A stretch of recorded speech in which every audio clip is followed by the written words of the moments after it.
Welcome to the DMS, otherwise known as the Dominic Monaghan Show. My favourite show. That's the intro. It's my favourite show. Yeah, the it's DMS. Perfect. It's wonderful. That is how the audio commentary for this episode began. Yes. Dominic Monaghan's on the audio commentary for the Moth, just causing chaos, just pure causing chaos. Highly recommend listening to it because he's oh my god, absolutely hilarious. it's so funny. It's just the two. Is it the two directors or the director and the producer? I can't remember. Something like that. I genuinely can't remember who else is on it because he's just literally going insane. It's great. It's so amazing. funny. It's so much fun. Anyway, And there's that's some the gems. there are some beautiful gems which we will talk about later. But this is the Lost All Caps podcast. Welcome to season 1, episode 7, The Moth. The Moth. I'm Ariel. And I'm Velvet. And we wanted to say Happy Halloween! We didn't even plan that. That was completely unplanned, no rehearsal. Happy Halloween, everybody! Happy Halloween. Hopefully this My is favourite out. season. Hopefully this is out at the right time. According to our schedule, this should be out around Halloween. I mean, if this comes out ages after Halloween, then you know that we got off track. You know that we got a bit busy. Our poor organisational skills caught up with us. Our terrible scheduling. But happy Halloween, everybody. I love Halloween as well. Yeah. I feel like your general vibe is more leaning towards Halloween. Of course. But I always have a great time. I love dressing up and I love, I love cosplay and stuff. So like Halloween's always a great time. Yeah, me too. I love obviously. a good costume. But speaking of dressing up, I mean, I personally think it would be hilarious if we never acknowledged it. Yeah, but I feel we have to.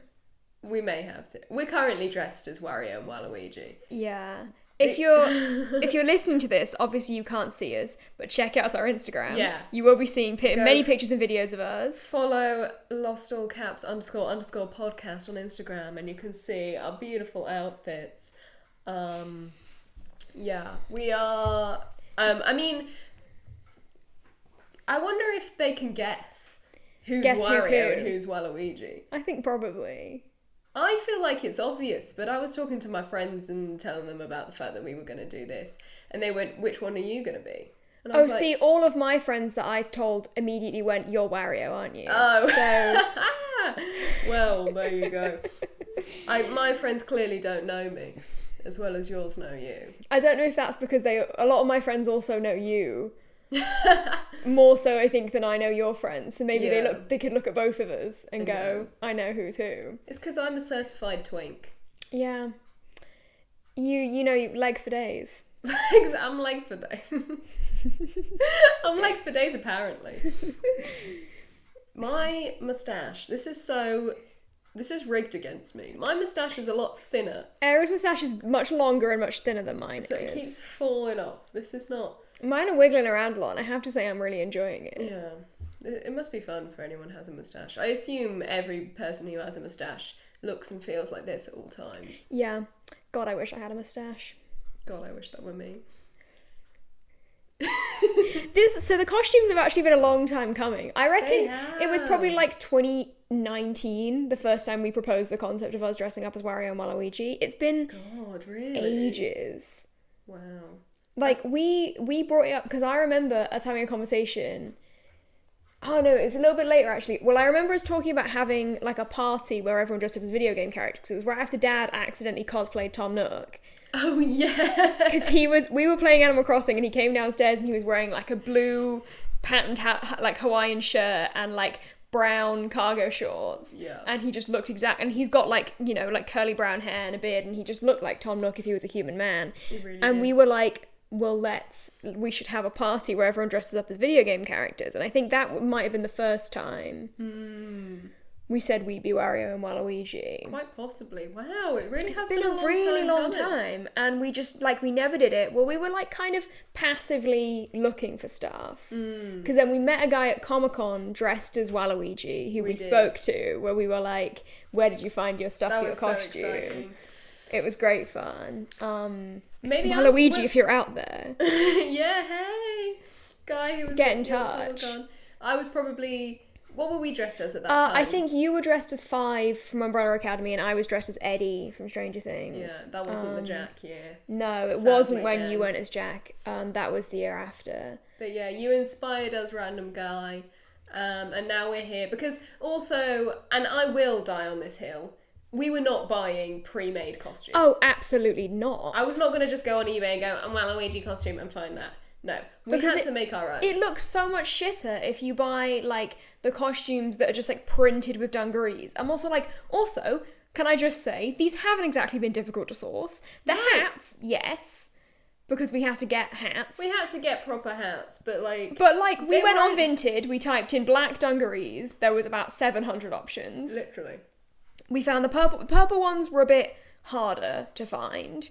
These are actually... But they're really good. These they are look perfect. Really good. They used to actually be white, according to the Vinted listing, and the person dyed them purple, so it's meant to be. I mean, so many people have contributed to this. Random guy, Waluigi. That jumper you're wearing is Elle, our editors. Yeah. They used to own it, and I was helping them clear out their wardrobe, and obviously naturally stealing stuff that they were getting rid of, and I went, can I have the purple jumper for Ariel's Waluigi cosplay? And they just looked at me and went, what?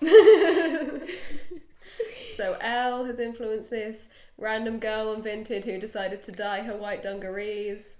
So many people. Have contributed to the this. Chinese company that sent us the hats off of eBay. Now we're getting to share that with all of you wonderful people, and I think that's beautiful. How amazing is that? But these people have come here to hear us talk about Lost, so I personally think we should now spend the next 30 minutes discussing in depth which Lost character would pick which Mario Kart character and why. Oh, interesting. See, you know what my immediate instinct was as soon as you said that? Yeah. Charlie plays Yoshi.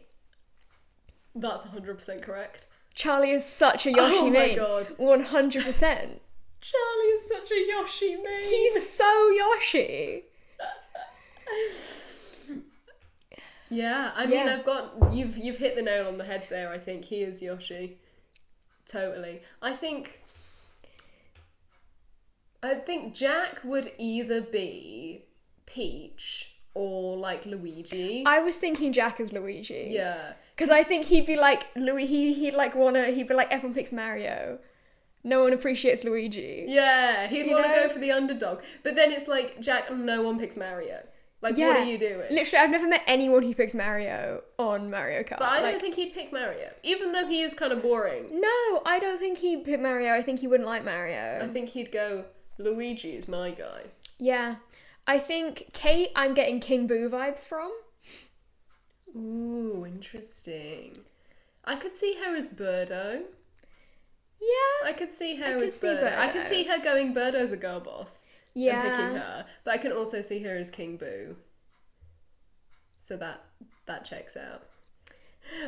Sawyer would be Funky Kong. He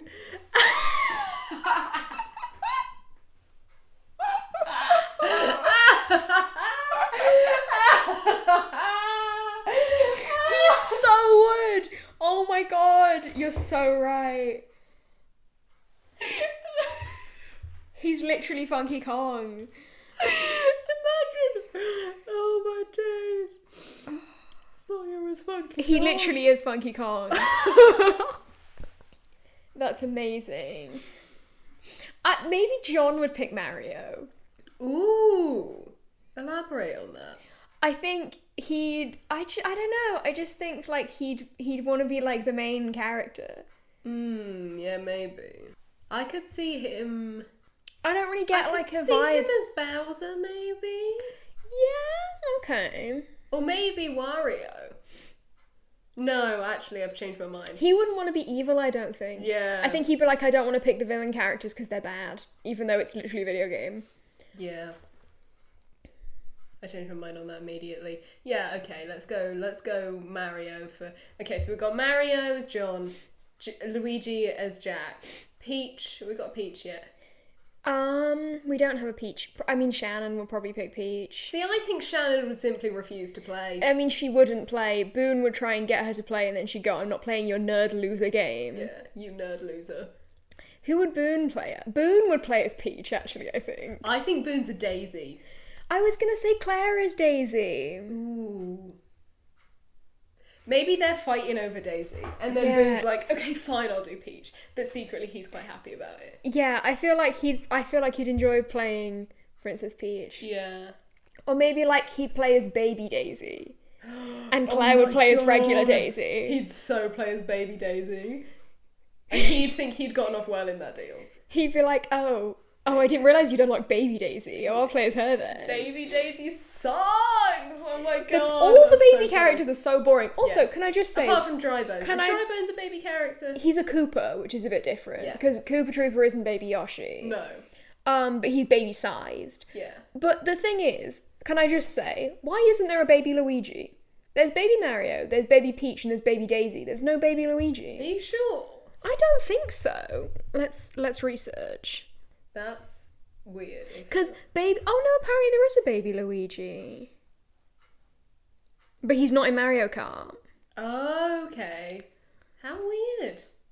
He is Mario's brother Luigi in baby form. He was first introduced alongside Baby Mario in Super Mario World 2. Oh, you can get him, but he's only in Mario... Oh, hang on. Yes, okay, you can unlock him, but he's really, really difficult to get. He can be unlocked by getting 8 expert ghost data in time trials. Right. Which is really, really difficult. So what you've done there, Velvet, is you've just revealed to the nation that we're bad at Mario unlocked Kart. every single character on Mario Kart, so I hope you're happy. I hope you're pleased with yourself. Yeah, we haven't, unfortunately. We still haven't got Rosalina, have we? No, but Rosalina's like really hard to get because you either have to like do every achievement ever or get like an online account, and we don't have an online account, so we haven't. Yeah. We've got Birdo though. I'm working towards Dry Bowser. He's my goal. We haven't got Dry Bowser yet, but I really, really want him. Because this is also the thing, like, I don't give a shit about Rosalina. Yeah. Because, like, for some context, my Mario Kart main is Bowser. So... Mine's Waluigi, obviously. Or Drybones. Or Drybones, yeah. Recently, I've been really attached to Luigi, though, for some reason. But more so on... Is that why you wanted Jack to be Luigi? No, Jack just has Luigi vibes. More so on Mario and Sonic at the Olympic Games, though. I always pick Luigi. Whenever it's like a team game, I pick like really weird ones and then I put Luigi on the end. It would be like my like team, if we're doing like bobsleigh or something, my team is like Shadow the Hedgehog, Wario, and then like Eggman and Luigi. And it's always, or like Tails and then Luigi, because it's always really funny, because especially if you pick Luigi at number 4, it's like they arrange them on the podium and it's like all the weird ones up front and then Luigi just stand in the back like, hey, and he's just so funny. The one straight friend. Literally, he's like the normal friend. It's the funniest thing. Side note, Mario and Sonic at the Olympic Winter Games. I highly recommend everyone out there to go and play as Waluigi in figure skating. It's beautiful. It's an experience. You're not prepared for how poignant and artful and just truly angelic he is out there on the ice. It's really a joy to behold. It's wonderful. I've broken the Olympic world record. As Waluigi. As Waluigi. Because he just suits the game so well. Yeah, okay, who else haven't we assigned yet? Who would Michael play as? Ooh, that's rogue. Again, I feel like he'd have to be coerced into playing. He'd play with Walt, though. He'd play with Walt. Like, I think Walt would say, like, would you want to play with me? And he'd be like, yeah, absolutely. Yeah. Because he just want to play. Oh, I feel like he'd be bad at it. He wouldn't be good. But who would Walt play as? He's unlocked everyone. Oh, yeah. Walt has gotten every achievement on that game. I think Walt would probably play as,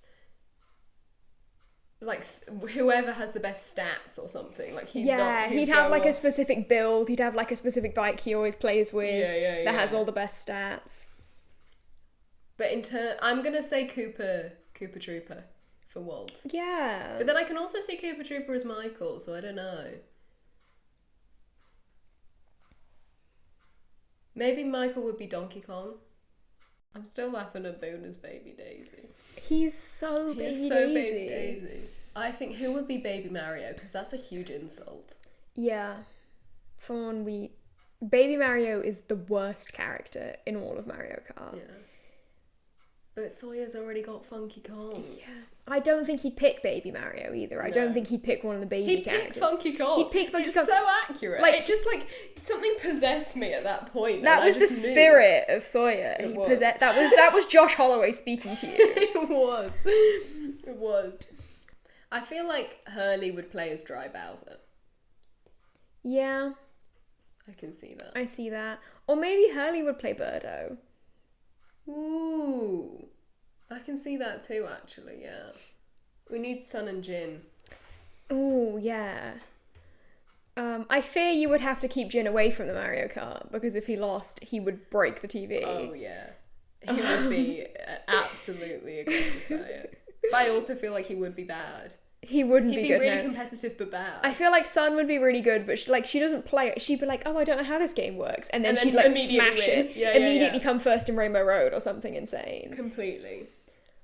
I could see her as Baby Peach, maybe. Yeah, I was gonna say I could see her picking Peach. Or maybe Rosalina. Yeah, to be fair. I feel like I can see Jin as Waluigi. Just because I think that would be really funny, because he's like such a beefy guy. Yeah, that would be quite funny. The twinkiest man in existence. That would be quite funny. Yeah. And then again, I could see him playing as like Bowser. Haven't we already got someone for Bowser? We should have been writing this down. We should have. We haven't kept a record of this. Right. Where's a pen? We're writing it down. We need Go back to the beginning. List. Okay. We need a definitive list. We can listen to this back and find out who we assigned to who. I don't think there's any pens down in this room. Fuck. Well, you don't come to this podcast for consistency. You don't come to this podcast for organisation or exactly. Research or preparation. What about, here's a segue. Okay. What about Liam? Oh, what an excellent segue. Thank you. I feel Liam would want to play Yoshi purely to piss off Charlie. Yes, he would immediately grab the controller and quickly as he can select Yoshi. He'd be like a bitch about being player one. Oh yeah. The older sibling thing where you have to be player one. But I deserve to be player one because I am the older sibling. But I don't want the black Wii remote. The white Wii remote is better. I don't care. You were born 2 years after me, so I need to. I have to be in charge. Those are the rules. That's what Mum said. Them's the breaks. That's what Mum said. So I don't believe you. She said that I'm in charge. I'm gonna call her right now. Imagine kids, just two little kids. I'm gonna call her right now. Brings out my fucking iPhone 11. Mom. This is what the kids are doing these days. Yeah. What Gen Alpha gets up to. What Gen Alpha gets up to. That and their get ready with me's. Anyway, yeah, I think Liam, I don't think he wants to play Yoshi, but I think he picks Yoshi because he wants to upset Charlie. Yeah. I feel like he'd play Wario, actually. I see that for him. He's kind of like Charlie is Wario, in a way. Yeah. If Charlie is Mario, Liam is Wario, I feel. Is Wario. Here's a fun fact for anyone who isn't aware. Wario and Waluigi are actually not brothers. So Mario and Luigi are obviously the Mario brothers, which raises questions on what's their surname. They're the Super Mario brothers, right? So maybe his name is Mario Super Mario. Mario Super Mario, and his name is Luigi Super Mario. Yeah, it's hyphenated. Or maybe it's Mario Super and Luigi Super. Well, then why are they called the Super Mario brothers? I don't know, because Mario was born first. Mario named the team, and he refused to let Luigi change it. But Mario's player one. But yeah, Wario actually was introduced in one of the regular Mario level games, platform games, as the villain. Waluigi was in fact introduced during, a mini-game on one of the Mario games where you can play tennis, because Wario needed a doubles partner. Mm-hmm. We found this out. Absolutely lost our shit. They're not even... Waluigi just appears Waluigi just comes out of he's got no lore. Literally he's got no backstory. He just pulls up with a tennis racket and then he's just in the rest of the game. It's the kind of, enigmatic that I aspire to be. Just like a creature in the woods vibes. No one knows how I got there, but I've always been there. That's actually, did you know my friend's mum actually said that about me? Did you? She was, she drove me home with my friend, obviously, in the car. And then when I got home, he texted me and was like, oh yeah, my mum says, like, you remind her of these, like, you know, like folklore, like creatures that came from the forest. So yeah, wow. I came from the Hungarian forest, according to my friend's mum. Mm-hmm. And, you know, I stand by that. I think I came from the woods. I think you did come from the Hungarian forest, to be fair. I mean, you should remember, surely. Yeah. You don't actually, do you? I was going to say, do you remember when I was born? You don't. I have more memories of our childhood than Ariel does, despite being 3 years older than me. Look, I think this is a genuine thing, though, because it's the same with my friend, and, like, she remembers way more about their childhoods than her older sister. I think it's a thing. So, you know, comment below. I don't know. Write in. Tell us about your childhood memories. So tell us, what was the name of your childhood school? What was your first pet called? Yeah. What was the name of your year 1 teacher? I am not trying to break into your bank account, I promise. So, siblings. Siblings. What a great segue. Today we're gonna be talking about series 1, episode 7 of Lost, The Moth, which is, of course, all about Charlie and his brother, Liam, who form... Drive Shaft. The band. Drive Shaft. Well, not all of Drive Shaft. They also have other members of the band. Who are literally never on screen, which I find hilarious. There's like a drummer in the background of the gig scenes, and you don't ever find out their names. No. Truly brilliant. Also, Liam, incredibly transparently, they're supposed to be the Gallaghers at this point. They're like, literally supposed to be Oasis. He's literally called Liam. It's from Manchester. They're definitely supposed to be Oasis. It's really funny. Yeah. It's really quite brilliant. So original writing there. So let's get into actually talking about the episode, shall we? Yes. So I like this episode. I think this is a nice... I like where this falls in the series as well, because it's like you find out a lot about Charlie's life before this, because he's obviously very chatty and he wants to tell everyone he was in a band. So I think like it's really fun that now we see it. Like it's like we've had the chance to kind of form an idea in our heads of like what Charlie's life looked like, and then we see what it is. And actually the idea gets kind of challenged, because Charlie's the one who's like, you can't be taking drugs, I don't want to do the music anymore. Whereas like what we see on the island is him being like, I was in a band. And I think that's a really fun way to do it. It's incredibly difficult to drink with these moustaches on, by the way. I keep having sips. I have, if you can't see us, which you can't because you're listening to this, we have like black card moustaches, blue tacked to our faces, and... Don't reveal our secrets. We've grown black card moustaches. And they just, the bottoms are a little bit damp from my Ribena, which is really upsetting. Well, mine's fine, but mine have the added extra issue of constantly falling off my face. So. Yeah, mine are quite thicker. More stable. Which is actually, I know we're not talking about Wario and Waluigi anymore, but just another little fun detail for you is that Wario's moustache is in the shape of a W, and Waluigi's moustache is in the shape of an L. In case you never noticed that before. Which I didn't until we started doing the ages. Costumes. Oh, well, I noticed before then, but... Oh, I didn't notice before then. I thought you pointed it out to me. Yeah, so did I, but I thought it was like when we were looking at pictures of them, because we were like, what colour dungarees are they wearing? Oh, fuck, maybe. Who knows? We've already established that I have no memories. Exactly. But yeah, so I... also, the other thing we find out about Charlie is that he's a Catholic? Yeah. Question mark? Or he's at least involved in the church. I don't know enough about church to know, like, if that was a Catholic church or what. I think only Catholics do confession. So let's just talk about the opening real quick. So we have a really cool opening shot, in my opinion, of the guitar strings. Yes, I love this. I love that it's not an eye-opening shot. Yeah, it does like pan over to his eyes. Yeah. Afterwards, and he kind of like rubs them and stuff because he's all jittery. But I kind of like that you don't exactly know what it is when you first see it. Yeah, You're like, it's an incredibly close shot of his hands, and then like you get to hear him play as well, which is nice. Mm-hmm. It's not the monster, surely. I feel like I would remember if the monster attacks in this episode.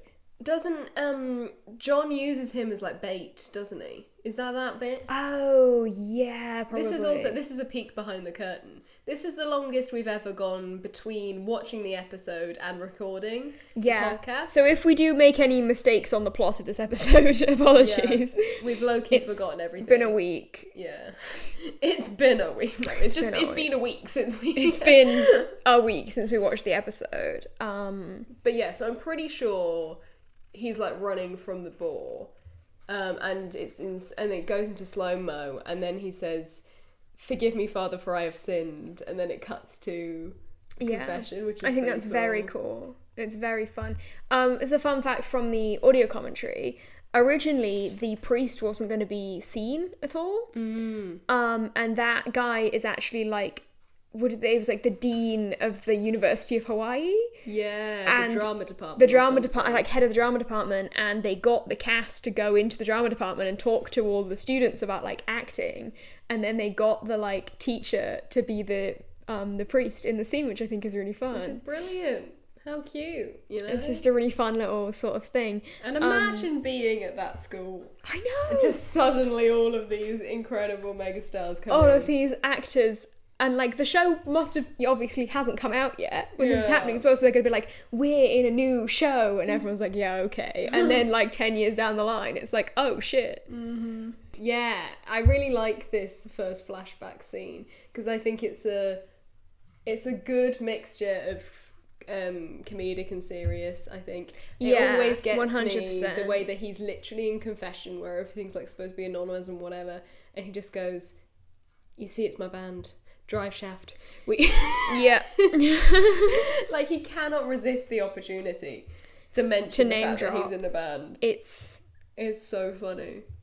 It's brilliant. Like, Charlie is like God's most pathetic soldier, honestly. Mm-hmm. He's like so on topic.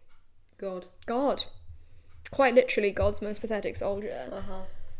It's brilliant. That's just straight up not the point of confession. Mm-hmm. And I like the sort of the way that like ends with him coming out of the box and he's like wearing a proper suit and everything, which is really weird to see Charlie in a suit. Yeah. You know? And then you see Liam with his like legs up on the bench. And that's a really fun frame shot as well because you've got all the stained glass in the background. Yeah, which is really quite cool. Mm-hmm. And yeah, this is the first time we even learn that Charlie has a brother, right? Mm-hmm. Which is really interesting because he's kind of talked a lot about his life, but he's never mentioned his brother, which I think is an interesting thing. It's maybe kind of testament to their relationship. Mm-hmm. I think it's, even though it is obviously supposed to very transparently be the Gallaghers, I do think it is quite fun that his brother is in the band with him. Yeah. Just because, like, for everyone else, their families are so important to their flashbacks and stuff, and it's like, we still get that. Yeah. With Charlie. And obviously it makes their relationship a bit more tense, I guess. It's more strained, because they're... someone who you're so close to is the person who is... like, Charlie can't just leave the band. He can't just be like, you guys carry on without me, or whatever, because it's like, that's his brother. Yeah. You know, that's like if I was to leave the podcast. What would I do? What would you do without me? I'd probably just get a word in. Rude.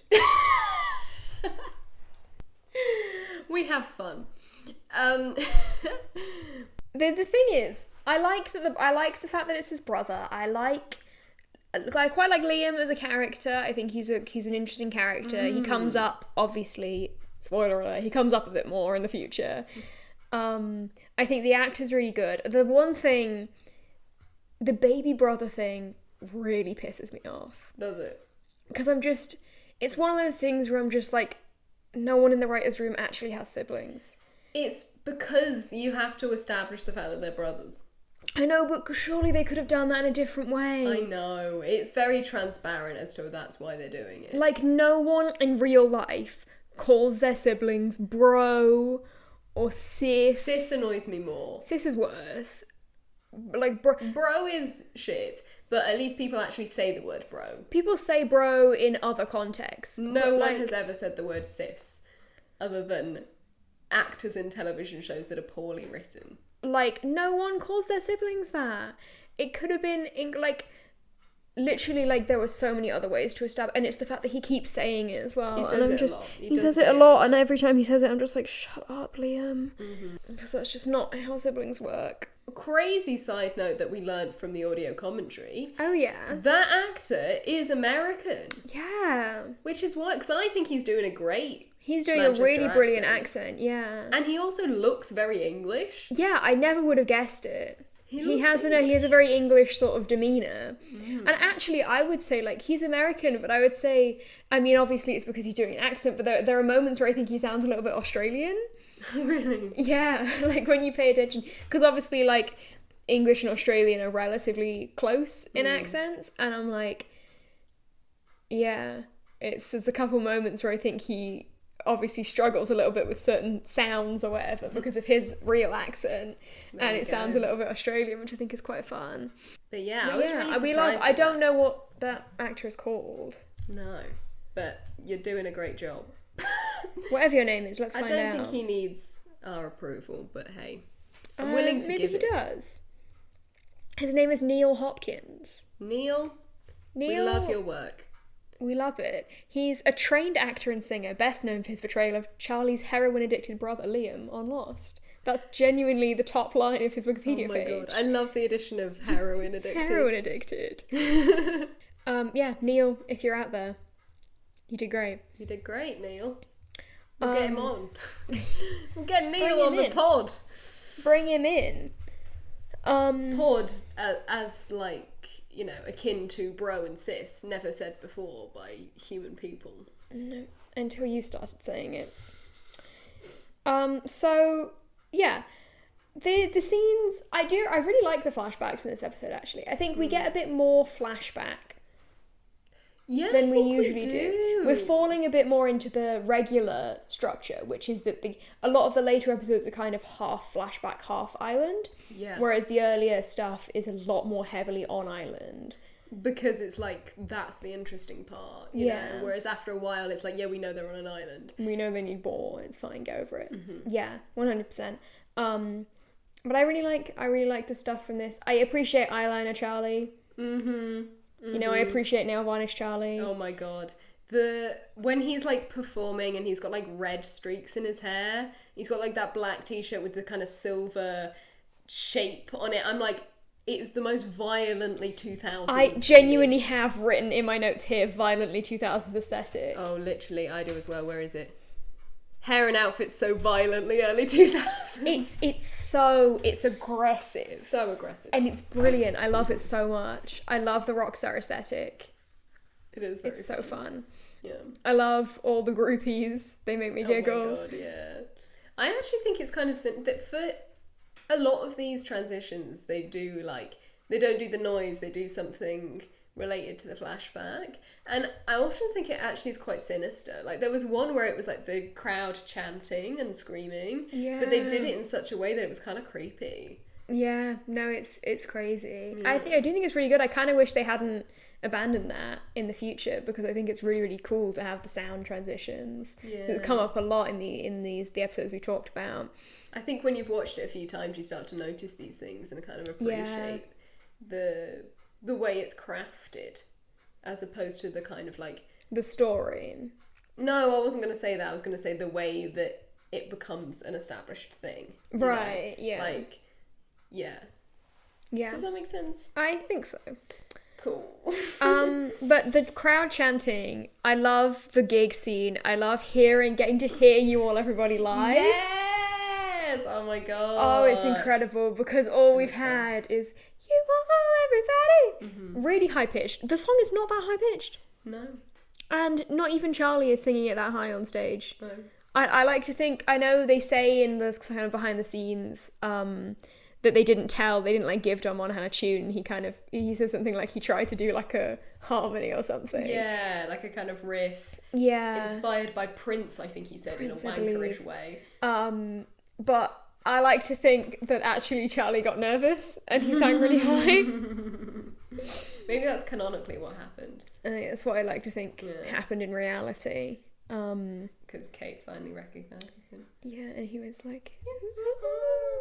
So we get the full lyrics to View All Everybody, which If you couldn't tell, because, you know, maybe you're focusing on the outfits, the drama, the energy, and how not the sweaty actual they all words. are for some reason. They're all so sweaty. The lyric goes as follows. You all everybody, acting like you're stupid people wearing expensive clothes. And that is the whole song. And that's now, the lyric. You might be wondering, what the fuck? We can give you a little bit of insight in that writers, I guess it was kind of like a bit of a meme or an in-joke for them. Yeah, it was a live studio audience of some show. I can't remember what show it was now. Like, it was something akin to sort of like Jeremy Kyle. I know that's an English show, but like, maybe. Like that, I think. And someone in the audience gets up and yells, "You all everybody acting like it's stupid people wearing expensive clothes." Yeah. And they kept saying it to each other. Yeah. It really reminds me of on RuPaul's Drag Race, the way that they say she already had hers is. Yeah. Because that was, again, someone in like a bar. Overheard. Yeah. It's very, very similar. Just really made her laugh. It's like, it's just something they found funny and they were like, how can we use this? And decided to turn it into the song. It was like they didn't have the song. I think in the script it just said like Charlie sings a few lines and they didn't have the song until they started filming it and then they were like, let's just get him to sing that. I think that's a really funny way. It. It's like, it's very, your first priority should always be commitment to the bit. Yeah, 100%. You know? I wish there was a full version of the song. There is on YouTube. Well, yeah, but it is just those same lines. Like, I wish they'd actually written like a full song, you know? That would have been a great DVD extra, like a full music concert. video or something. Yeah, music video. Oh my god. We've been robbed. We've been robbed of a music video for you all, everybody. We need to get Neil on the phone. Neil! Ask him to come back. We re-record a music video for you all, everybody, with us two, and then Neil is randomly there as well. We can get into cameo, like you know that Shia LaBeouf thing. Oh my god, yeah! From Shia LaBeouf. And we could do a concert, and then instead of it being a big crowd, it's just Neil. Just Dom Neil. Monaghan not even there. He's not even involved in the equation. I think he's too busy. He's too busy doing stuff. Yeah. I don't think he'd stoop so low. He's asking people whether they wear wigs or not. I imagine that's what he spends. I imagine that's most of his commitments now. Yeah. Hans Jensen is a big name. Mm-hmm.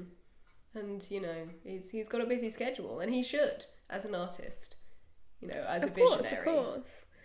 But I fear, you know, he wouldn't be interested. Well, we'll see. Maybe if we get Neil on board, then Dom will naturally maybe follow. we'll ask Neil to call Dom. Yeah. Be like, remember me. I wonder if they're in touch. Spoke after the show. I always wonder if people from TV shows, you know, stay in touch. Yeah. It seems some of the Lost cast are often posting pictures of them together. Yeah, meeting each other again. Yeah. Which is nice. But others, I don't know.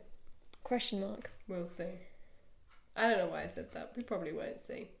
Anyway, let's talk about Are You Mad at Me? I've also got Are You Mad at Me written down. And then next to it I've got Kate Girl, Get Your Priorities Straight. I don't even really remember the context of that. I believe it's asking Jack if she's mad at him for not moving, if he's mad at her for not moving to the caves. Yeah, I think so. But that's just so Would funny. you still love me if I was a worm? Would you still love me if I was a cave? Would you still love me if I stayed on the beach? Are you mad at me? Are you mad at me? And he's just like, to my memory, is just like, we have other things going on. He doesn't even say no, which I think is very funny. Yeah. Here's a question. Yeah. This is skipping it forward a bit in the episode, but when the cave collapses, are we supposed to think Jack's dead? I feel like he gets so many death fake outs. Like, I feel like there's so many times where I've gone, were we supposed to think Jack was dead? I mean, I don't know. I feel like they do. It's fairly early on that they show us, right? Isn't it? Yeah, it but the then next it's like scene? Sawyer thinks Jack's dead for like the whole episode. That's true. So it's like, I guess if you were there, you'd think he's dead. until they hear him. Yeah, I don't know. I guess there's more there's more at stake than we thought. It's kind of like, the cave-in is quite dangerous, of course, but it's like, for them, it's like, oh shit. He's dead. Yeah. Yeah, no, it's a much bigger deal, I think, than we really realise.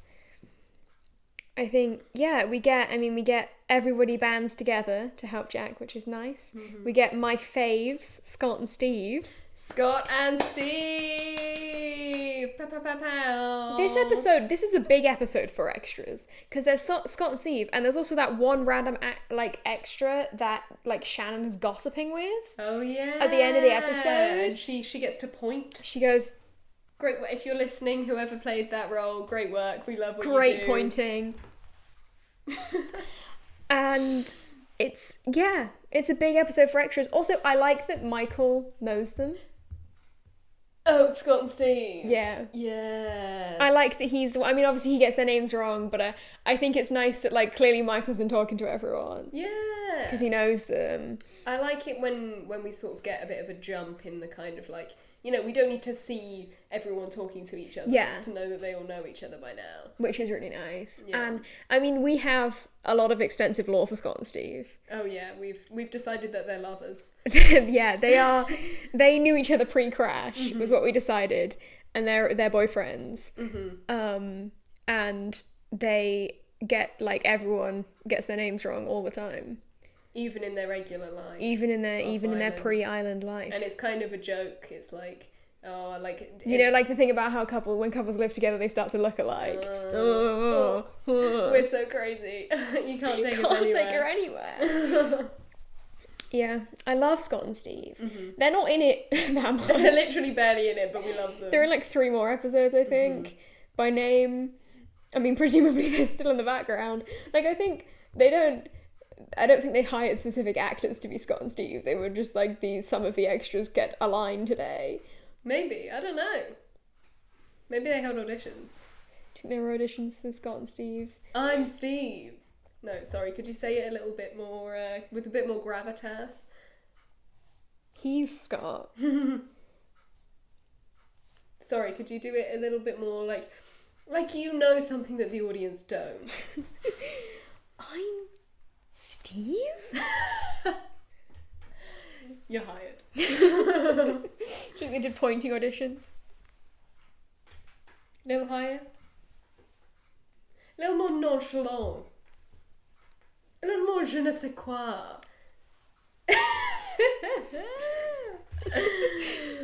We get so the subplot on this episode is once again Sayid is on it with the science. Oh my god, yeah. I think I wrote down the triangulating the signal. That's it. Oh yeah. So in this episode, Sayid tries to organise one thing. And fails. I feel sorry for him. He did his damn best. Mm-hmm. And it gets completely destroyed because Boone has to be important to everything. And Kate has to go after Jack, and Sawyer's being a dick, and someone smacks him in the head. And Shannon is useless. And Shannon is generally useless. If it wasn't for Pointer, where would we be? But one thing I like about Sayid's little speech at the beginning, he's explaining all the science to everyone, but also he says a battery from a laptop computer. I wrote that down too. I wrote down laptop computer. And I was like, oh my god, is that new technology to them? Laptop computer. And also the one that Sawyer has. That is not like any technology I've ever seen. That it's like a weird sort of handle that he slides the battery out of. Yeah. You can't just take the battery out of this laptop. Oh no, I tried once to take my battery out, and didn't it go really terribly, and I was like, your laptop's going to explode. It required peeling the buffer, the bit of rubber that keeps the grip from thing. moving. Yeah, grip, that's the word. It required peeling that off in order to get to the screws. I was like, what? Then I'm just going to not have the grip because there's no way it's going to stick back on in the right place. I know, mine's coming off anyway, and I've just been, it's clinging by a thread. And I'm just like... phones, you used to be able to take the batteries out of phones, but I remember getting a new phone and it genuinely had a sticker on the back that said if you try and take the back off this, the phone will explode. Yeah, oh my god, I remember when that became a thing. And now, I mean, like, I can't get into this. No. Which is crazy. They trusted us a lot more, I think, in the past. Yeah, I don't know why. I don't know why you can't do it anymore. Because now it's like, I remember like that time I dropped my phone in the toilet and it broke, and all the advice online was saying like, if you take it out, take the battery out, you know, dry it all separately, then it's much more likely to be fine. And I was like, I literally can't take the back off my phone. Yeah. And maybe it wouldn't have broken if I'd been able to take stuff out of it, you know? Maybe. I mean, like, going back even further, in, like, the 80s with, like, the floppy disk and stuff, it was like, if you touched that in the wrong place, it would all get destroyed, wouldn't it? It was actually, like, exposed, because that part had to be, like, read by the computer. So basically, I guess what tech developers slowly realised over time is that the layman is a complete idiot. Needs to be protected from himself at all costs. Like, baby-proof everything. Yeah. It's the equivalent of a child lock on a door. Yeah. So we can't take the batteries out of shit anymore. Yeah, I know, it was so strange. They don't think about what would happen if you were in a devastating plane crash and you needed to triangulate the signal. I mean, God forbid, no one packed a screwdriver. I mean, there's no way I'm getting into my laptop computer. I mean, I think Saeed would have just had a bit of a breakdown and smashed it open, to be honest. Because he has a couple of little sort of hissy fits in these episodes, and I think he would have probably smashed something open. Oh my god, speaking of smashing stuff, the axe. You know how fuming I got about it last time? Well, guess what, bitches? I listened on the audio commentary, and they fucking say that the creators of the show go, oh, they have all sorts of stuff that shouldn't be on a plane, such as the axe. They acknowledge that the axe comes out of nowhere. Boom! I shook my head so aggressively that my moustache fell off. Yeah, I knew you'd be very vindicated by that. I was like, you know... I appreciate that they acknowledge that it makes no sense. In my head it started going, and you can tell everybody. It was like a victory roll end song. credits. Yeah. I was very excited that they mentioned that. Yeah. I also have another quote from the audio commentary here. This is so unrelated to what we're talking about, but it just says, you know it's a church because there's nuns. They were going insane on this audio commentary. Because they were like, that was just a random building in Hawaii that they were shooting at, and they just dressed like extras up as nuns and had them walk around. Yeah. It does look a lot like an English church, though. Straight up looks like England. Fooled, yeah. There are a lot of times in like the commentary and the documentaries and stuff where they're like, oh yeah, we just shot all this in Hawaii, and I'm like, damn, really? Because it looks like England. Yeah. Crazy. Yeah, Saeed's little mission. I was so gagged when Saeed got smacked. Oh my god, yeah. Can I obviously we both are aware of who did the smacking because it's revealed in the future. But when you first watched it, who did you think did the smacking? God, I don't remember. Because I thought it was Sawyer, and I think you're supposed to think it's Sawyer, but he set off the rocket, so... But you don't see him set off the rocket. Exactly. You see Shannon do it. Yeah. And then you just see... So it's like, it could be someone else. It could be Sawyer. I mean, we're not... It could have been Sawyer. It could be Sawyer. It could be Sawyer. I really thought it was, because I thought he would have just gotten someone else. Then it's like, would he be so spiteful as to try and sabotage the whole thing? It's like, he seems to... Who would do that? Like, I mean, I guess Kate talks to him, doesn't she, about like... You know, you don't seem that invested in getting off. I don't think anyone's waiting for you that bit. So maybe he's just mean. I don't know. It's like, yeah. Maybe there's... Obviously, we've not had Sawyer's backstory yet. So maybe we're kind of... The question marks are raised and it's like... Why would he... Not want to get back? Not want to go off the island. Know? Maybe it's like something like Kate. Yeah. He's going to get arrested or something. I mean, you know, it's quite a sensitive topic for Kate. You know, what's going to happen to her when she gets back to reality. And yet she seems really motivated for getting off, which I think is really interesting. Yeah. Well, I think that's because her kind of character is that she can never stay in one place for too long. Yeah. And so it's like she doesn't like feels quite trapped. She says she doesn't want to move into the caves because she doesn't want to settle down, so... Yeah, no, exactly. So I think that's kind of her thing. Maybe she hasn't thought as far ahead, or she's just like, as soon as we get rescued, I'll go off the grid again. Run off again. You know? Yeah, I mean, the marshal's dead, so... Yeah. She, you know... can just run away again. And obviously he was chasing her, so maybe there'd be an admin nightmare in the police, because who's going to go after her now? I mean, come on. Who knows? The Canadian FBI. The CBI. The CBBC. The CBBC are on the case. It's Hacker, the dog. He's there like... She's not a normal man. Sorry, this is a massive She's segue. not an innocent man. I saw a video of Ian Sterling the other day where he was talking about how they got drilled every year on the policy for what to do if the Queen died, and he was like there was a box under the desk that had a black t-shirt that he would put on. And he was like, we practiced the announcement, and every single time they insisted on keeping the dog in the announcement, as if that's not horribly disrespectful. And I just can't stop thinking about Hacker the dog announcing that the Queen's dead. Oh my god, imagine! Because I don't know what did happen. I mean, the Queen did die. Yeah. It wasn't when Ian Sterling was on the BBC, it was someone else, but... The fact that they were drilled for that... They had policies, because it's the BBC, so I guess they just... Yeah, I guess. Shit.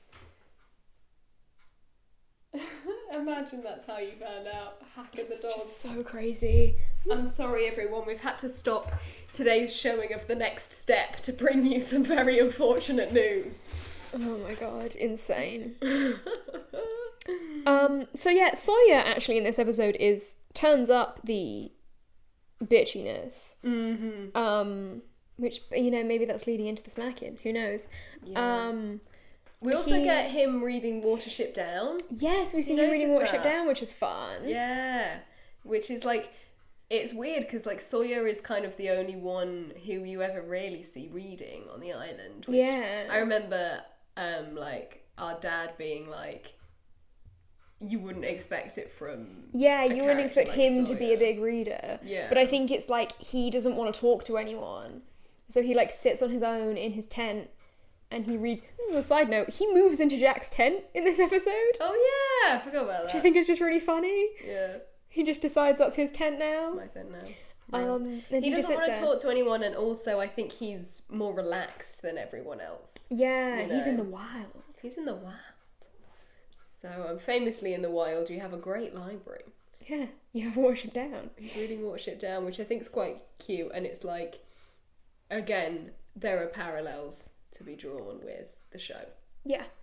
I've never actually read Watership Down. Me neither, but, I know it's intense and very sad. Something else we see from Sawyer, this is the first introduction of Sawyer's insistence on being naked all the time. Oh my god, yeah! Because he's randomly what the shirtless. Hell was that? He's talking to, I think it's Charlie he's talking to. He's like, is he like... Yeah, Charlie comes back down to the beach, doesn't he, to be like, everyone else is helping, and Sawyer's like... He's like, where's Kate? We need to tell Kate. Yeah. That's it. And he's like, Jack I'll has go got tell stuck her. in the cave. And Sawyer says, I'll go tell her, but he's got no top on for literally no reason. Like, there could not be a reason for it, and this is an incredibly large running theme where Sawyer is just constantly half naked. Mm-hmm. And I don't enjoy it. No.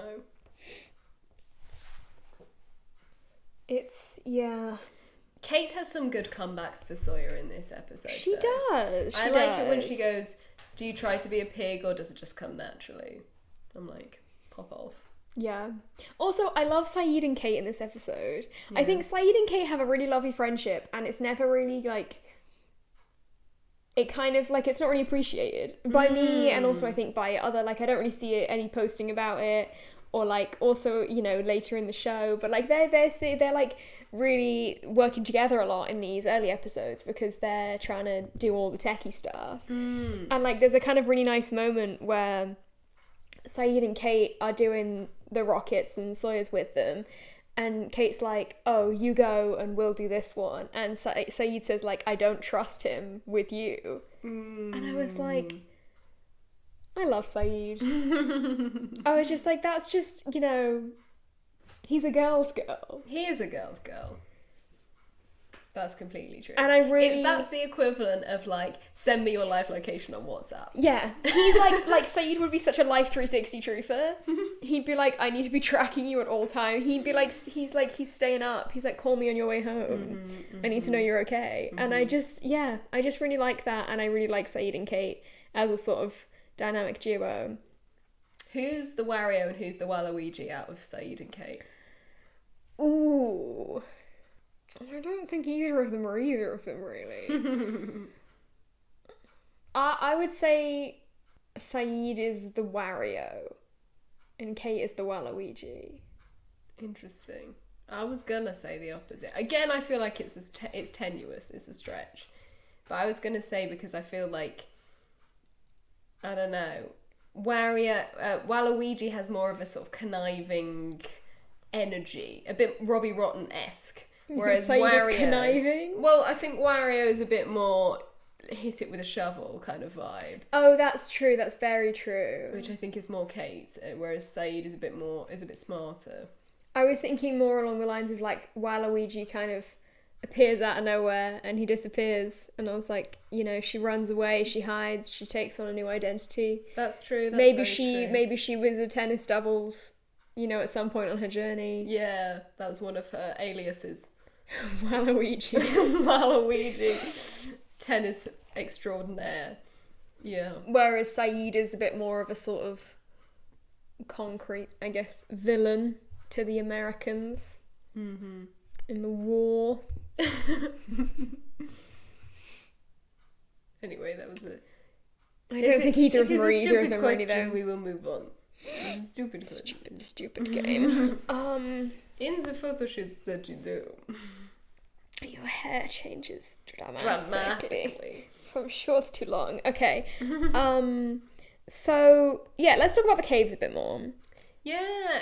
So it's like, it's interesting because in the previous episode, the caves are sold as like this sort of safe haven, and then in this episode, they literally collapse. You know? We get a little bit of Michael backstory drop here. Yes, I love that bit. He was an engineer for 8 years. Yeah. And so he's like, he knows what he's doing. And I really like the kind of, there's like one very small shot of Walt in this whole kind of sequence, and it's like you kind of see that he's like kind of proud of his dad, you know, of like how he's like got the technical know-how, and I can't remember if it's when he's trying to it's when he's trying to save Jack, isn't it? It's like he tells everyone, he immediately takes charge and he's like, this is what we're doing. And you kind of see Walt appreciate him a bit more, which is so and also lovely. like it's one of the first times Walt actually kind of listens to Michael. Yeah. Like Michael says to Walt, like, you know, you don't need to help, you take Vincent over there, and he does, and the whole episode he kind of stays,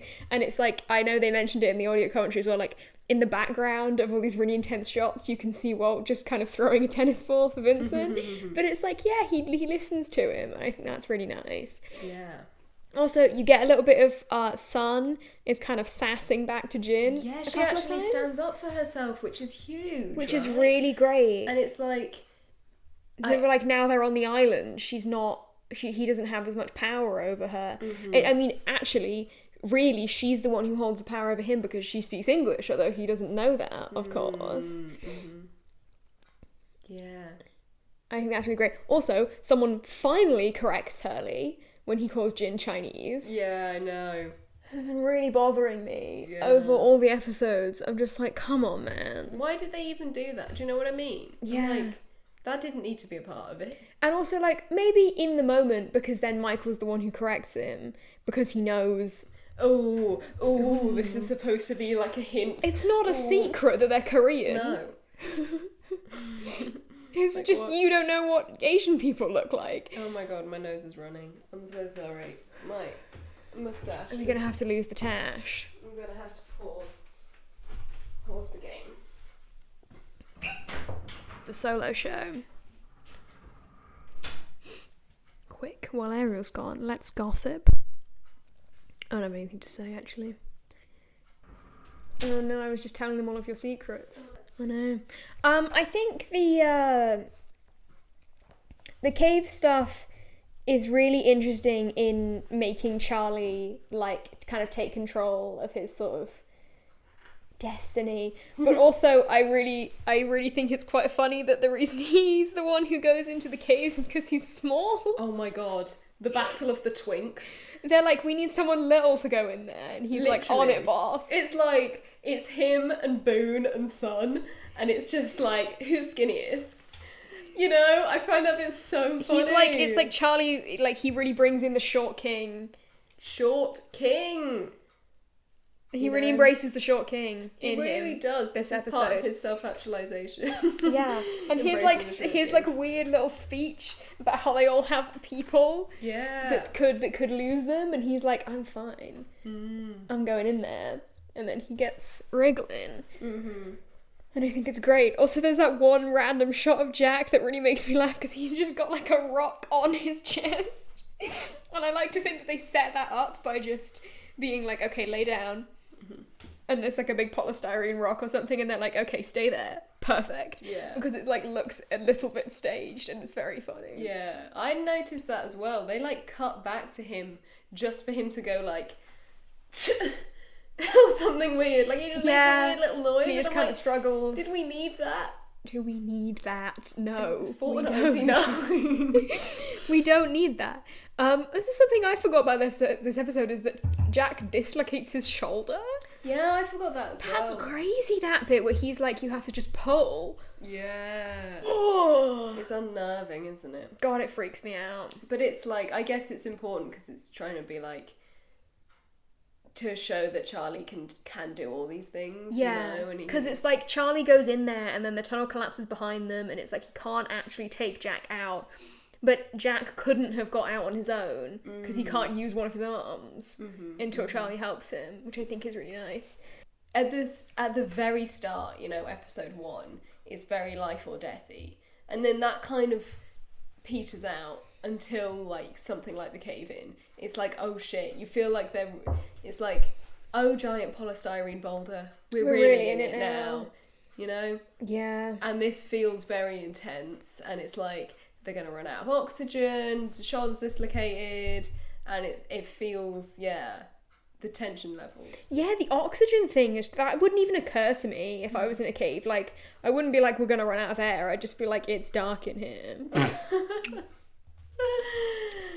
Well, I think that's personal. I think the rest of us would be worried about running out of air. I just think it wouldn't cross my mind. I don't know why. I just don't think it would.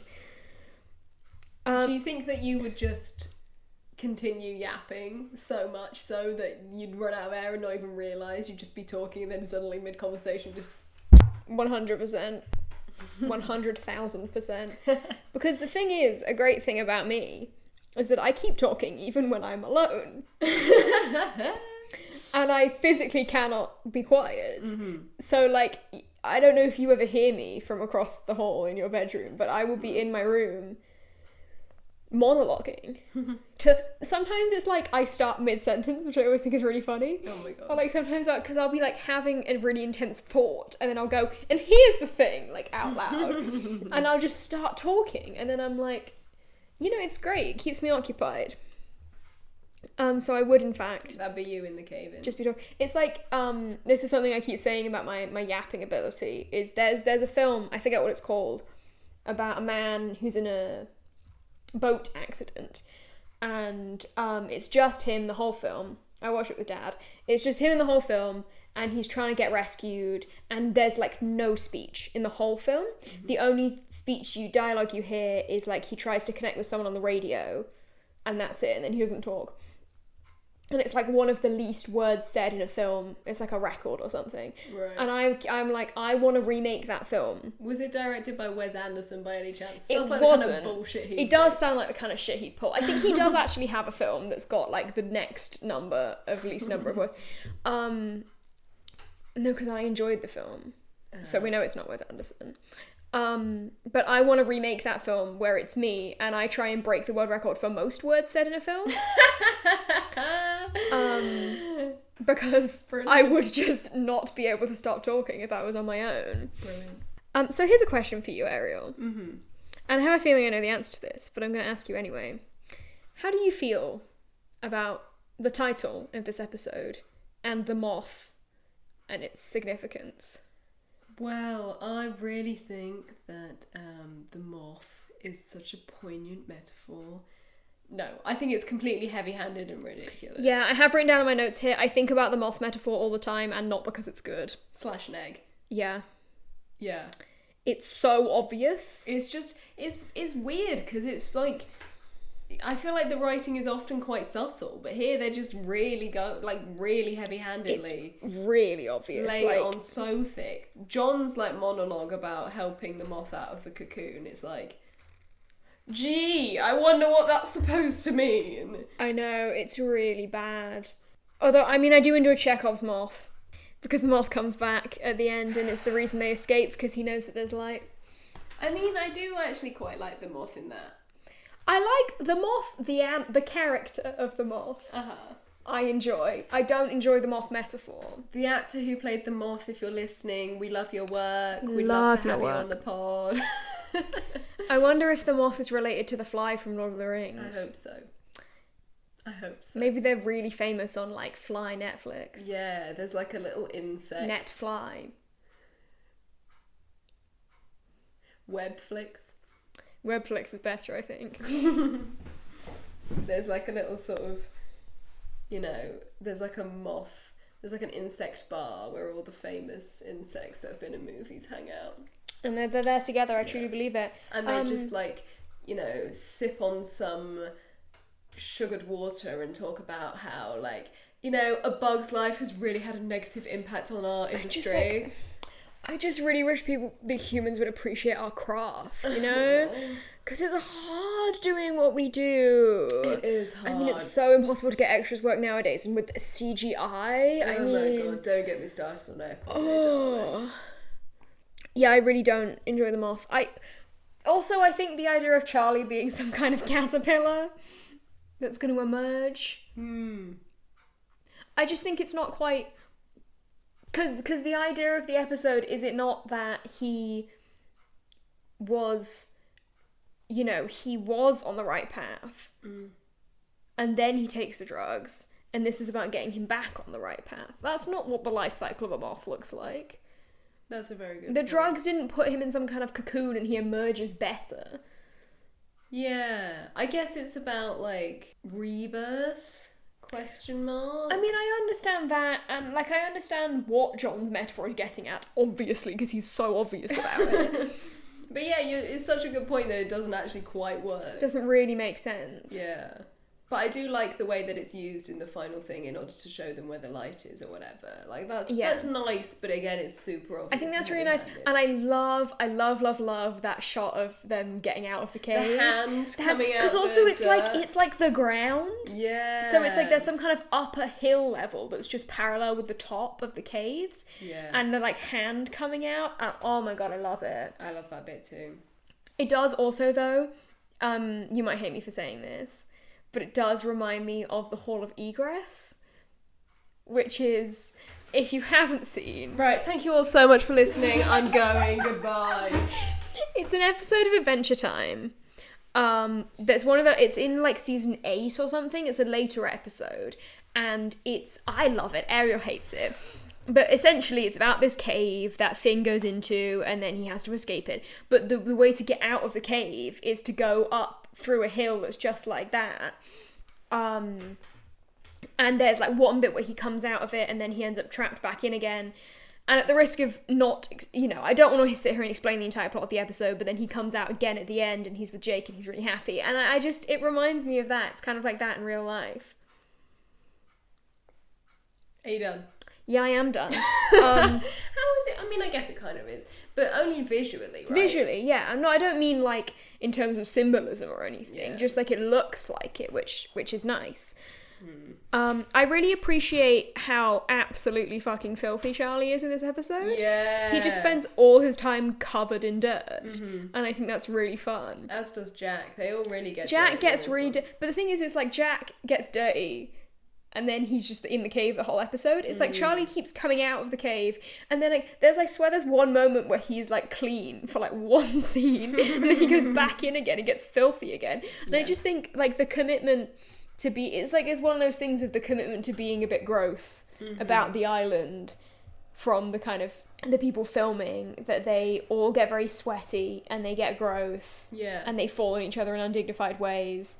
And I love that. And I love Charlie's just absolute covered in dirt. I actually have a really funny note that I've written here, which obviously I wrote a week ago, so I do not remember writing it, but why on earth I phrased it like this, I don't know. The way Charlie appears around the cylinder of meat all covered in dirt. Oh, the boar? Yeah, I guess it's in the shot, it's like the boar is hanging vertically. Yes, when he goes and asks John for the drugs again, he like comes around and it's like a kebab thing. Yeah. And Charlie comes around. Yeah. I'm with you. I was a bit thrown off by the cylinder of meat. Cylinder of meat. Which coincidentally is the name of my new band. Well. Oh my god! Let's talk about Meat Coat. Meat Coat, yeah!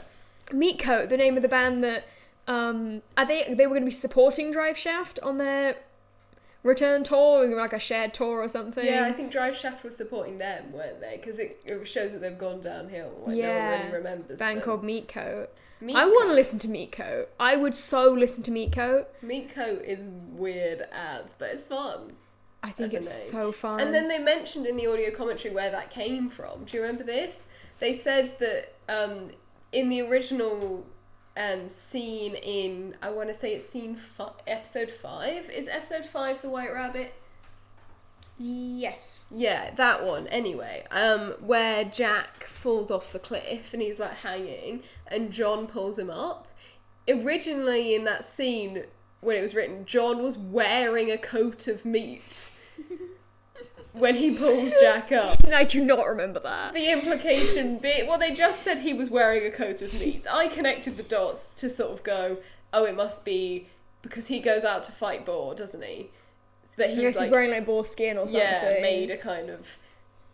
But yeah, and then they decided that was ridiculous and cut that. And then, rightly so, I would say. Yeah, decided, well, let's put a little Easter egg in just for us. Yeah, I think they said they have a list. I think they said they have a list of band names, stupid band names they want to put in, and Meat Coat was like top of the list, which I think is very funny. Yeah.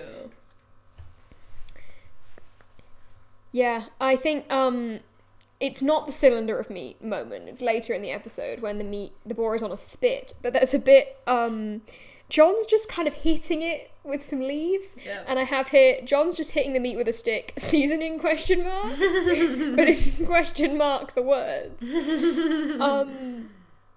It's not seasoning. So, Velvet and I are both vegetarian. We've never eaten meat a day in our lives. I've got no fucking clue what he's doing. I believe they said in the commentary, because I think somebody went, what is he doing? And someone else said, so it's not a thing that all meat eaters will know? No, I think they said he was trying to get the flies off of it or something. Oh, okay. Which makes a lot more sense, but I assumed it was some kind of like, get the earthy taste. Yeah. Or some bullshit, you know? Yeah. Very weird. Also, it's now heroin infused. A lovely little bit of heroin seasoning. And also, burning plastic. John has made a ballroom with heroin seasoning. And just a hint of burnt plastic. Charlie, why are you putting plastic in a fire? Yeah. I know he's not thinking straight, but like, come on, everyone knows burning plastic is really bad. Yeah. Also, heroin has medicinal purposes, does it not? Maybe. Couldn't they have used it? Well, yes and no, because it's like, first of all, no one's supposed to know. Second of all, it's like, it's a way of him having closure, isn't it? I understand, but I think if you're thinking practically about it, Jack knows by this point. Surely he could have approached Jack, said, could you use this for medicinal purposes? And then Jack could have been like, we found this in a suitcase, someone was smuggling. Yeah, maybe. But let's get the marshal high. I don't think so. I think it's quite, it's a good and it's a poignant moment and it's a real moment of growth for Charlie, and it's like, yeah. Yeah, At this point, the medical situation is not as dire, I'd say. That's true. They don't have as many really intense, kind of urgent issues. And they're still thinking they're going to be rescued pretty soon. That's true. maybe Charlie's like, I've got to get rid of it before we get rescued, so they'll find it on me. I have my last note for this episode. I have some other stuff further up that I'm going to say soon, but my last note for this episode just says religious experience, ? And I have no idea what that's in relation to, but I can only assume it's something to do with, because the one above that is putting the heroin in the fire. Yeah. I can only assume it's something to do with that. But I have no memory of what I wrote that about. I was wondering if you might know. My last note is, they did a good job of making him look peaky. But he's got the flu. He's got the flu. And Kate has a sling. A very strange scene. I think they do a good job of making him look peaky. They do a good job of making him look incredibly ill. He's all jittery. He's got like bags under his eyes and all of that. I really like the bit. This is actually, I lied, I don't have multiple things in my notes. I have one note that I haven't mentioned yet. But I've got a few. I really love the bit where they come out of the cave and everyone's hugging. Yeah. Because I'm like, aw, you know, it's always just sweet when they all are kind of nice to each other, you know? And like when Hurley like picks Charlie up. Yeah. And he like gives him a massive squeeze, and I'm just like, oh, that's really sweet. Especially because Charlie's really been through it this episode. Yeah, he sure like has. He needed that, you know. And I just think it's really nice. Yeah, I think the arc is very interesting.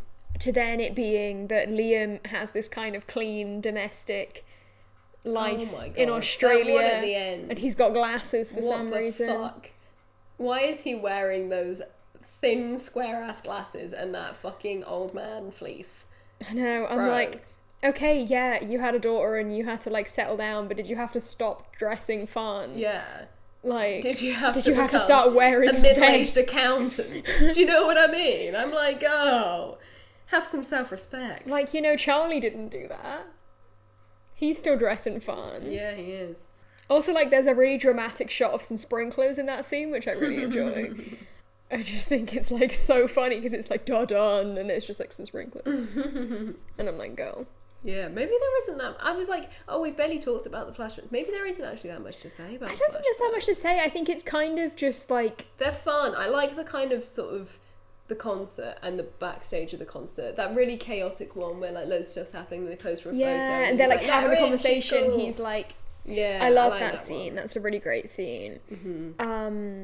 It's all very enclosed, which I think is great because, like, he's trapped in a cave. Yeah. I never noticed a parallel here, but they talked about on the commentary when Charlie's, like, crawling through the little tunnel, Short King, it then cuts to him, like, elbowing his way through a crowd of people in a corridor, and it's like, there's like a parallel there. Yeah, I think it's the, like, feeling trapped. I like it, because a lot of the time, the flashbacks and the narrative in the episode don't have huge kind of links between them. Like, often in these episodes, it's like, it feels like the flashbacks are for the audience, and they're not so much related to the narrative. Yeah, we talked about how it doesn't always feel like the character is remembering that moment in their life. Yeah, and I think they do quite a good job with those transitions of kind of indicating that the characters are remembering those things. Yeah. Of, like, being like, oh, this reminds me. And I think that is a really good moment of that. And it was where obviously I think in this episode, obviously Charlie is thinking about his old life and the band and the drugs and stuff, because all he's thinking about is the drugs. Yeah.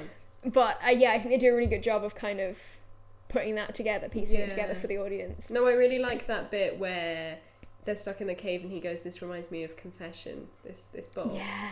And he says, oh, no, I'd take you as a religious man. I used to be... And then he says something like, do you want to hear my confession? Oh, I'm no saint. Ha ha ha ha. I wonder what Jack would confess if it was in confession. He did to his dad. The mystery. Maybe that's why I wrote this. I wrote Saint Jack -poignant. Oh, that's what that is. Is that what that is? I feel like that's earlier though, than when it comes in the show. Maybe it's when Charlie's getting all bitchy. You know, when the cave actually collapsed and he's yelling at Jack and he's like, I'm not useless. And I'm like, calm down, Charlie. That scene's so... The great thing about the beginning of the episode is Charlie just gets so angry about literally everything, and I'm like, deep breaths, like, come on. Like, he's like having a massive go at Jack and being like, you think I'm so useless and you're so perfect, and that's not true. I'm like, oh, you told Jack you had a headache, and he said, it's okay, you sit down, we can carry these bags. Yeah. Why are you so upset? Yeah. Real, but it's, it's because there's so much going on. I know, but I just think it's really great as well, because obviously, like, Jack is like, what are you talking about? And I think that's, And it's like, he confides in John, and he kind of has, what does he tell? Does he tell John, or does John figure it out? John kind of notices. Yeah, he has this kind of relationship with John, and like, I'm going to let you ask me 3 times.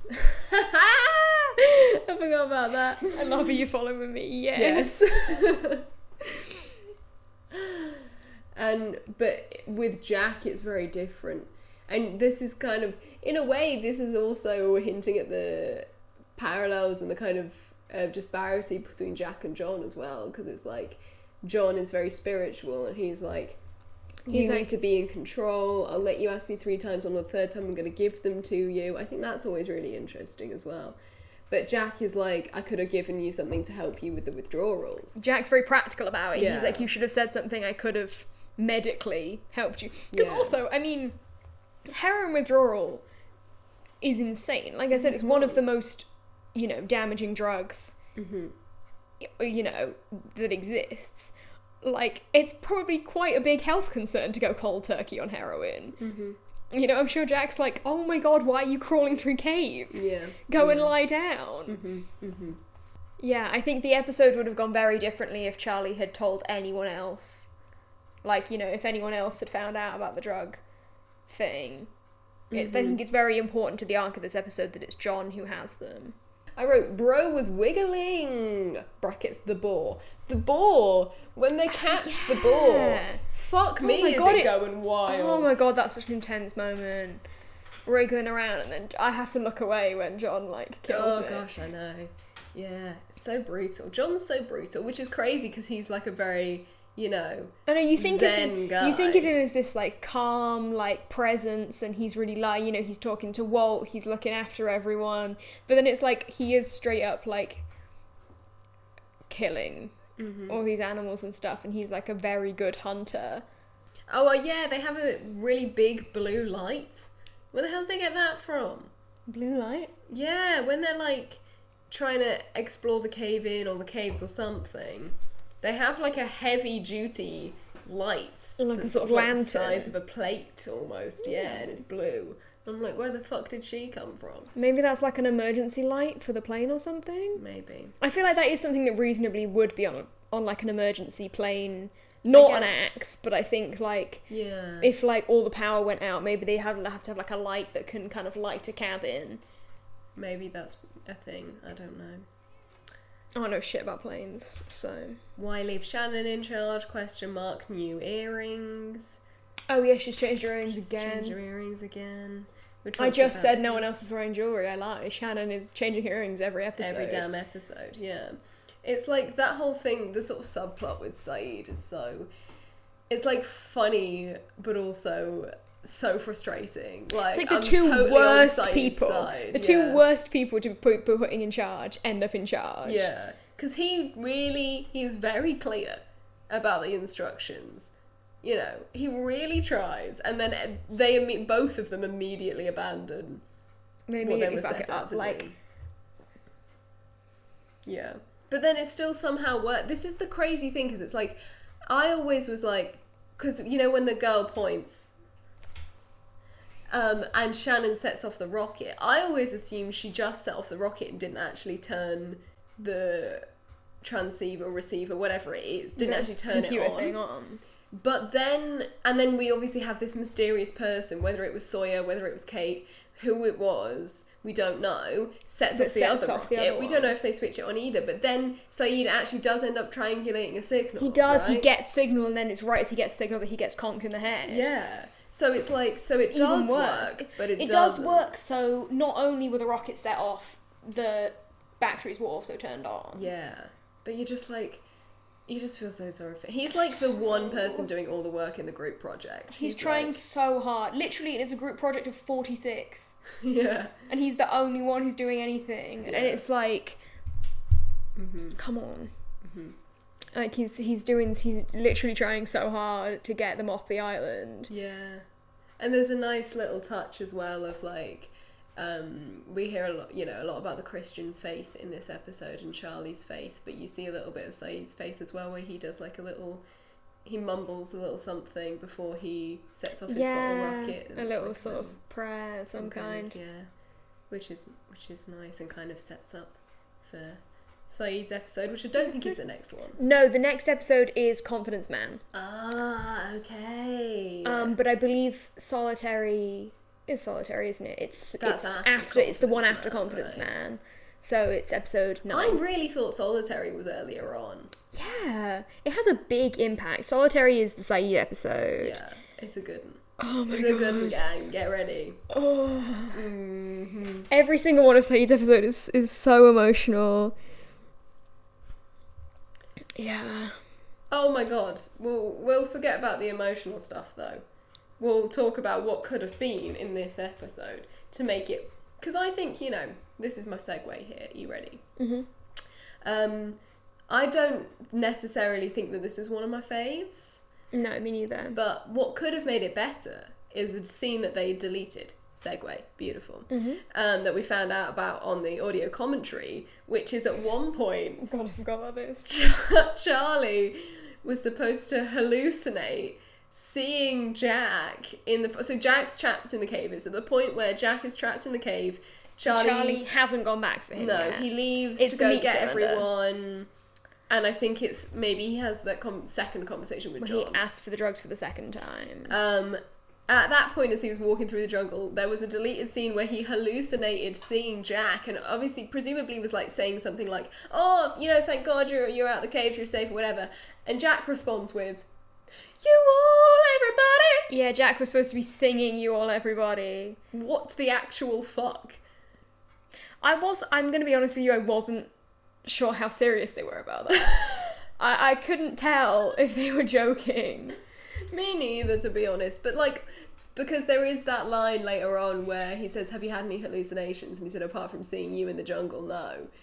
And it's like, oh, maybe... Yeah, apart from the conversation we had in the jungle. Either the writers were just being silly goofy in the audio commentary and saying, oh, yeah, there was meant to be this scene. Or there genuinely was.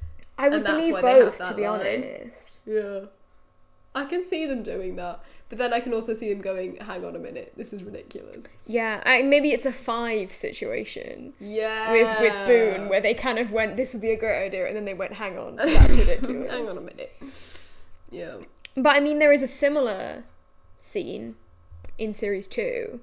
There are a few like... There are a few kind of weird hallucinatory dream stuff sequences, like that. things like that, which I think are very fun, and you can have lots of debates about whether it's the island magic or whether it's other things going on in their lives, and dehydration and PTSD and heroin withdrawal.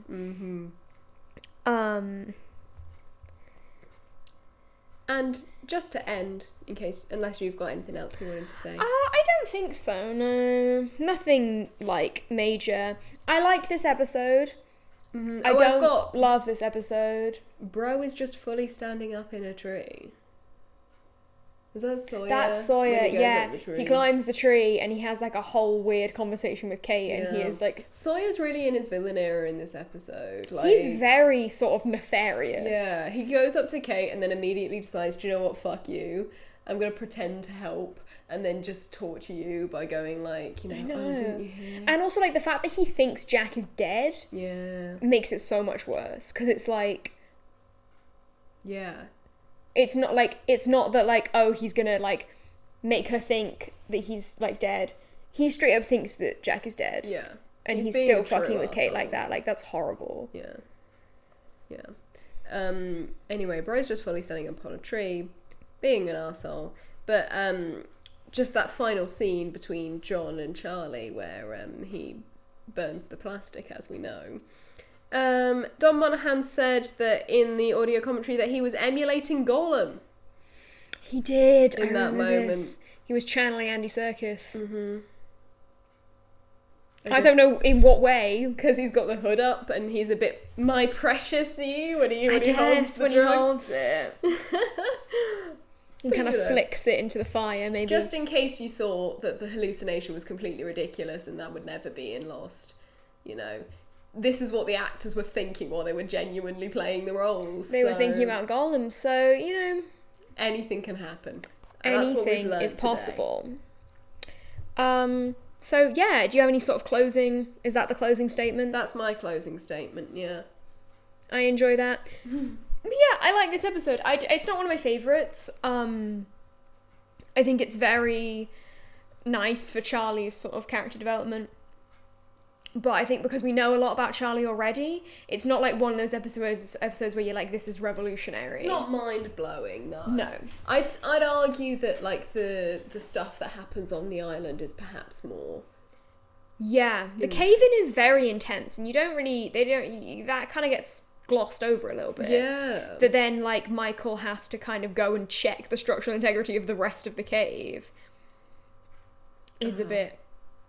You're like, whoa, okay. And also the B-plot with Saeed, I do enjoy. I do enjoy it. I do. Not, like, there's so much going. There's a bit of an emotional roller coaster as a viewer watching all of that, because you're, like, so frustrated by everyone else not taking it seriously as it should be. And then you've got, like, the fact that it actually works and the bit of hope of finding the signal and being like, oh, they can actually really find a way to turn off, because this is the whole reason they're trying to find it, is so they can turn off the message, right?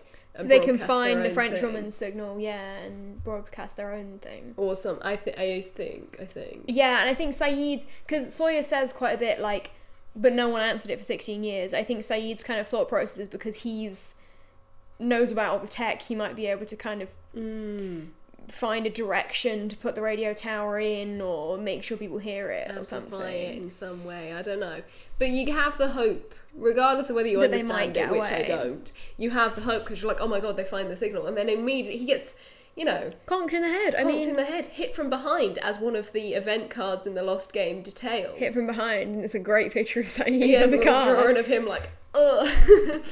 And it's like, that's like a huge shock, because it's like, you know, it's not the boar, it's not the creature, it's a very human agent. It's someone else in the crash who's done that. Yeah.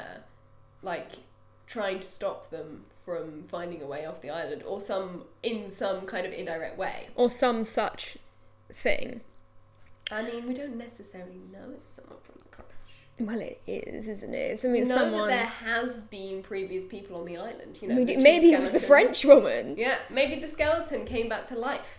That was a leg bone. Yeah, I mean, you don't see the hand, do you? You just see a stick come in and hit him. So it could be anything. Maybe the boar had a stick in its mouth. Maybe. Or the monster. The dinosaur with his tiny little arms reached down. Conked him. Yeah. My favourite thing about this moment is that this does not get circled back to in the plot. For so long. I'm going to venture 10 episodes. And then you will know what episode it is that it gets put in, because it's randomly shown in the previously on. Like, so everything else in that previously on is like stuff that happened the last episode. Yeah. And then it's just a random clip of Saeed getting hit, and you're like, okay, well, we're going to find out who did that then.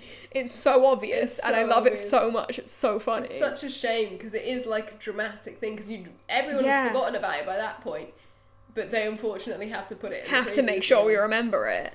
In case you've not seen any of the other episodes as well.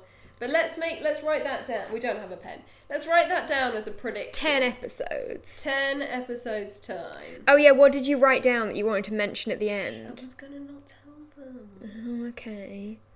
I was going to try and say that I came up with it off the cuff, but you ruined it for me now. Sorry. I've realised if I press on, like, my... What's that, like, line down the middle of your, like, between your nose and your lip? What's that called? You know, I've got no idea. It's got a name. If I, like, press down on it, my moustache kind of wiggles like a butterfly. Ooh. Like a moth.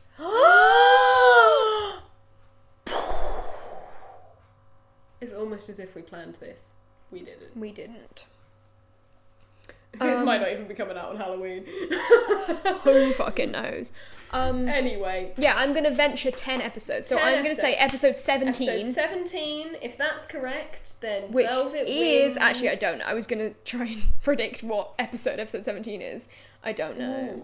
Shall I predict that? You try and predict it and I'll Google it and we'll find out. No, don't Google it. We'll see when we come to it. I'm going to say, because... Side note for anyone else, I have quite a good, not to brag, knowledge of the episode titles because of this wonderful this website called Jetpunk, which do these really fun quizzes, and there's one which is all the Lost episode titles. You have like 20 minutes. 15 actually. You have to type them all out in 15 minutes.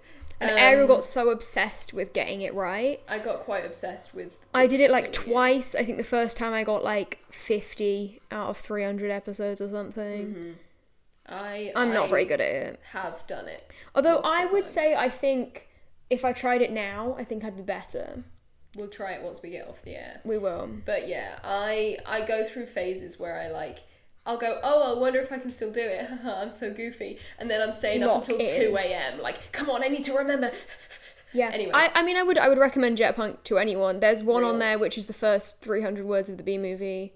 Yeah, that one was fun. That one took us an hour. And then we found the opening scene and we listened to it to fill in the bits that we hadn't gotten, which was really funny. Yeah, that was a lot of fun. Anyway, so somewhere in the back of my brain, is stored all of the episode titles. You definitely know the name of the episode, and I have just Googled it. I know you said not to, but it is definitely one you know. Well, I know all of them, so duh. I don't know, I feel like I'm being unnecessarily aggressive today. You've caught us in a goofy mood. It's because we're dressed in silly outfits. Maybe you're in your villain arc. I am! It's because I'm dressed as a villain. I'm in my villain era. You lost a doubles match. And I'm coming for blood. So I'm going to give you a hint. No, you're not. I want to give you a hint. Okay, go on then. So the hint I'm going to give you is it's on our list of top 10 worst episode titles, which is a list we make spanning the whole 6 seasons. We have worst episode titles, we have best episode titles, and it's on our list of worst. I think it's even quite high up. Although I would argue it maybe doesn't need to be this high up. Well, I'm going to predict... No, I lied to you. It's not. Is it not? It's not. It's a similar title that's on our most hated. Say, because there's one title in series 1 which I despise. You don't think it's that bad, but I hate it with a burning passion, and that's whatever the case may be. I think whatever the case may be is just really funny. It's fucking awful. Because it's about a case. It fills me with so much rage. It's about a suitcase. It's like the Moth. It's so fucking heavy-handed and idiotic. It's about a suitcase, and it's... I'm sorry, I just need a minute. No, You've riled me today. You've talked about the fucking Adventure Time episode that I hate. It's a good episode. So, yeah, My nose is running. There's a similar episode title that's number 1 on our most hated list. And this is not that, but it's similar. Is it in translation? It is in translation. That's number 17. So we're going to have to see if by the time we get to in translation, if we found out who hit Saeed with a stick. That would be rogue. I was about to be like, it's so weird it's in that episode. We don't know. It's not in that episode. I don't know. I mean, I don't remember. But okay. The thing is, I would venture to say it isn't, but also what we've established is that these series 1 episodes have so much plot in them. Oh my god, yeah. Like, they have, 3 on-island plots plus 1... backstory plot, so it may well could be. Okay, so you've heard it here first, kids. We're predicting that episode 17 in translation is going to be when we finally find out who hit Saeed with a stick. And if that's correct, then Velvet, I'm going to promise here today that I will give you 3 penguins. Wow, I know. That's a big... The animal? Yes. Thank you.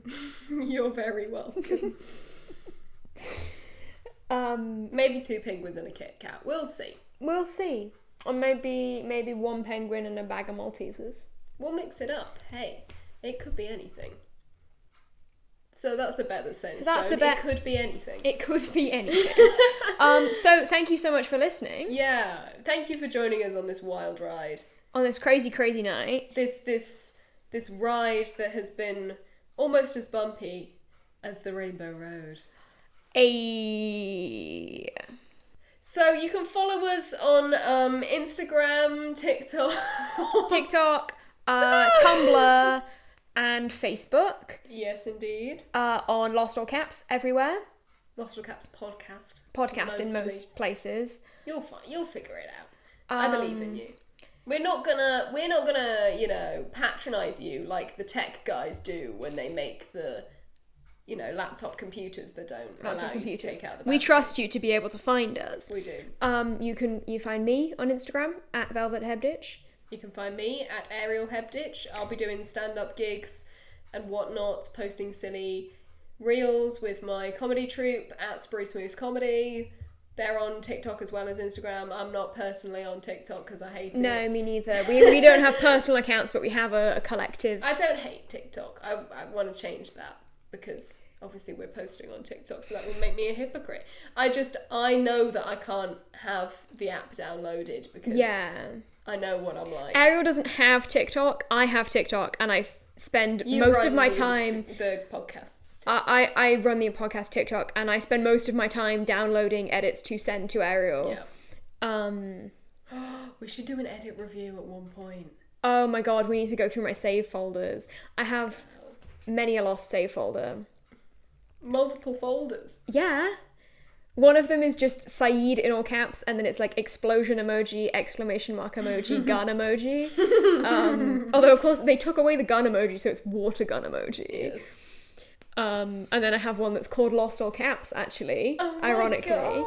Because it came from the original joke of Mum sending Lost, always typing Lost in all caps, and that's where this came the from. name of the podcast came from. Yeah, so I actually named the TikTok folder before I named this. We have receipts that this was a joke before. We do. We should find the WhatsApp. I'll find like a screenshot of the WhatsApp chat. Yeah, that'd be so cute to prove to you guys. But yeah, thank you so much for listening. Thank you very much for listening. And we will see you next week for season 1, episode 8, Confidence Man. Yeah, we're gonna... I mean, if you thought we were in a villainous mood today, we're gonna be talking about Sawyer next week. We're talking about Sawyer next week, so we're gonna get intense with it. It's gonna be wild. Happy Halloween. I hope you've enjoyed the spooky season. Yes, and Christmas is coming. Mariah Carey's defrosting. No. She's on her way. No. She's on her way. She's coming to get you.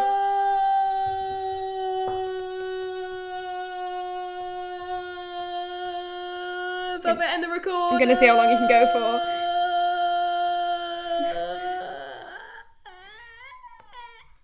Thank you, goodbye.